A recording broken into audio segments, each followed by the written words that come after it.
The whiskey burned going down, but not as much as Jake's last text. Dude, I said I'd try. I never promised. 11 months of excuses distilled into one perfect sentence. Outside my apartment window, a Friday night was unfolding. Laughter from the bar across the street, the occasional honk of impatient New York traffic. My phone sat silent on the coffee table where we'd once split pizzas and watched Knicks games. I first met Jake during freshman orientation at NYU.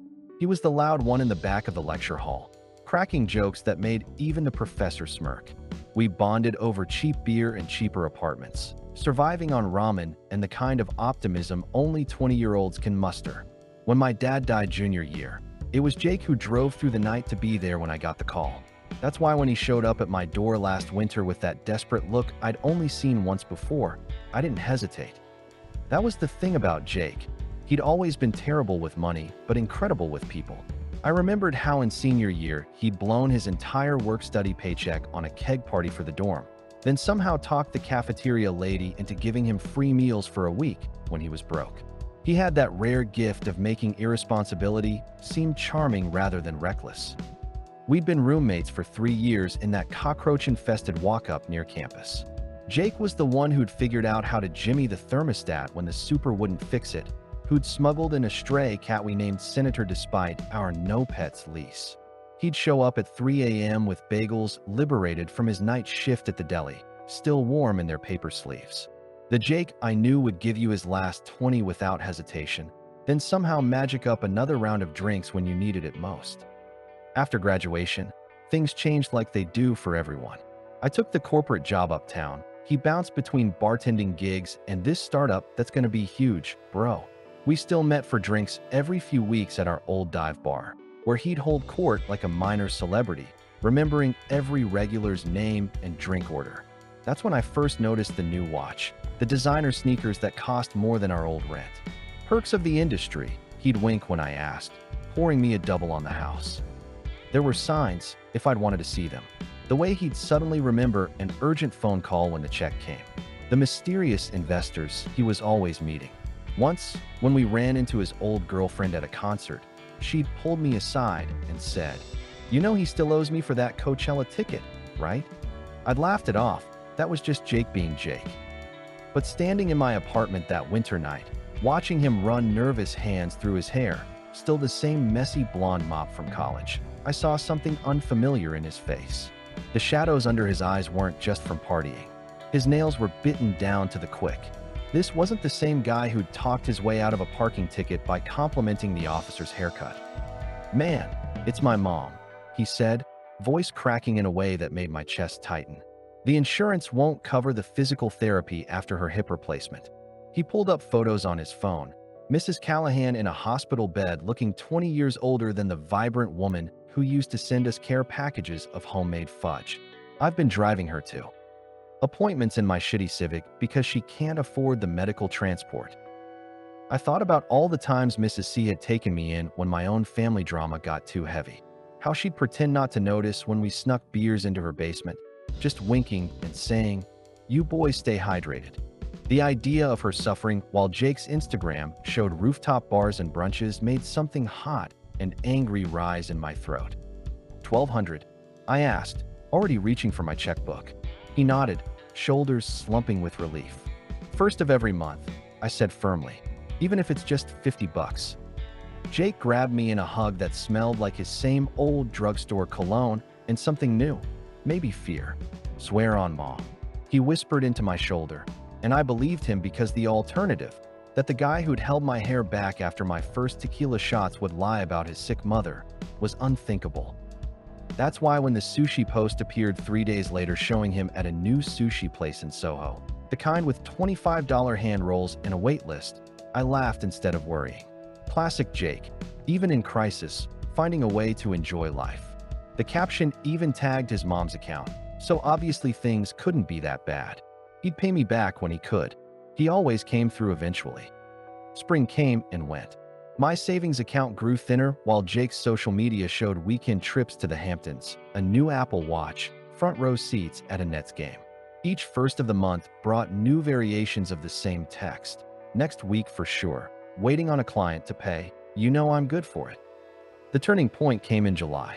I was walking to the bodega when I saw him through the window of a trendy speakeasy, holding court with a group of strangers, bottle service gleaming under the dim lights. Our eyes met for one terrible second before he turned away. That night, I sent the message I'd been drafting in my head for months. I need that money, Jake. 3 days of radio silence followed. Then, at 3:17 a.m., the reply, "You're really gonna do me like this? After everything?" The cognitive dissonance was staggering. Suddenly, I was the villain for wanting what was mine, while he played the victim with his designer shoes and artisanal cocktails. We'd been through hell together, all-night study sessions, breakups. That time we got stranded in Jersey without cab fare. But this was different. Autumn leaves swirled outside my window as I traced the ring of condensation from my glass. The bar noise downstairs had reached its drunken peak. Someone was murdering Sweet Caroline with enthusiastic disregard for pitch. I thought about all the times Jake had been there for me, all the times I'd been there for him. The money wasn't even about the money anymore. It was about looking at someone you've known for a decade and realizing you don't recognize them anymore. My phone buzzed. A Venmo notification. Jake had sent $100 with the memo, "More soon." I stared at it until the screen went dark. Outside, a siren wailed past, its flashing lights painting my walls red, then blue, then red again. I typed out 3 different responses before settling on none at all. Somewhere across town, Jake was probably telling someone a story about his ungrateful ex-friend who didn't understand how hard life could be. And here I was, holding a whiskey I didn't want anymore, thinking about how friendship is just a different kind of currency, one we spend without realizing it's finite. The truth was simple. The Jake who'd been my brother would have sold that damn Apple Watch to pay me back. The Jake who existed now, he'd never really owed me money at all. He'd owed me the truth that some debts aren't meant to be repaid, and some friendships don't survive adulthood. I finished my drink as the bar crowd spilled onto the sidewalk, their laughter floating up through my window. Tomorrow I'd wake up to the same silent phone, the same empty promises. But tonight I'd finally stop waiting. The money came in drips and drabs over the next few months. 50 here, 100 there, always accompanied by some passive-aggressive note. "Hope this makes you happy. Sorry it's not enough for your standards." Each notification felt like a paper cut. By the time tax season rolled around, he'd returned maybe half, but the cost had been far greater than $1,200. Then came the rumors. A mutual friend slid into my DMs after a party where Jake had been holding court. "Dude, he's telling people you're going through some weird financial control phase and harassing him over a couple bucks." My stomach turned. The same guy who'd cried about his mom's medical bills was now painting me as some petty loan shark. I stopped reminding him, stopped texting, stopped reacting when his name popped up in group chats. The silence wasn't forgiveness, it was exhaustion. 6 months later, my promotion came through. The raise meant the remaining $600 didn't matter, not really. But the principle of it still gnawed at me in quiet moments, when I passed our old burger joint, or when some stupid meme reminded me of inside jokes we'd had. That's when his name lit up my phone for the first time in half a year. "Hey man, long time. Listen, I'm in a tight spot again. Any chance you could spot me $2,000?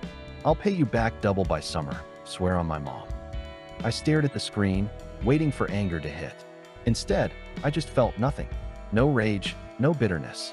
Just the quiet certainty of a door finally clicking shut. "No," I typed. No explanation. No sorry.